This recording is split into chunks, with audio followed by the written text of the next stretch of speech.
ఎన్ని సంవత్సరాల్లో సుభాష్ ఇప్పటికంటే 3 రెట్లు పెద్దవాడు అవుతాడు? ఎన్ని సంవత్సరాల తర్వాత సుభాష్ ఇప్పుడున్న దానికంటే 5 రెట్లు పెద్దవాడు అవుతాడు? ఈ క్వశ్చన్ ఈజీ అండి. మనం ఈక్వేషన్ రాసుకోవాలి. ప్రస్తుత వయసు ఎక్స్ అనుకుందాం.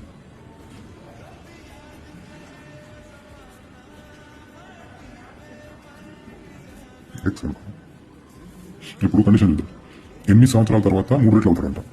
అంటే ప్రస్తుతం ఎక్స్ ఎన్ని సంవత్సరాల తర్వాత 3 రెట్లు అవుతాడంట. ఇది ఈక్వేషన్. ఇప్పుడు మనకేం కావాలి? ఎక్స్ కావాలి. ప్రజెంట్ ఏజ్ కావాలి. ప్రజెంట్ ఏజ్ కావాలంటే దీన్ని సాల్వ్ చేస్తే ఎంత వస్తుందంటే ఎక్స్ ఈజ్ ఈక్వల్ టు 4 వస్తుంది. నేను డైరెక్ట్ చేస్తున్నాను. ఇది ప్రజెంట్ ఏజ్. ఈ ప్రజెంట్ ఏజ్ ఇంకో కండిషన్ ఇచ్చాడు.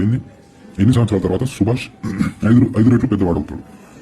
5 రెట్లు అంటే ఎంత అండి? 5 ఇంటూ ప్రజెంట్ ఏజ్ ఎంత? 4, 20. అంటే 20 ఎన్ని సంవత్సరాల తర్వాత అవుతాడా అని అడుగుతున్నాడు. ప్రజెంట్ 4 years కదా. ఎన్ని సంవత్సరాల తర్వాత 20 అవుతాడు? 16 years తర్వాత 20 అవుతాడు. కాబట్టి answer 16. Easy. First equation binder చేయాలండి. ఈక్వేషన్ రాసుకుంటే మనకు ఆన్సర్ వచ్చేస్తుంది.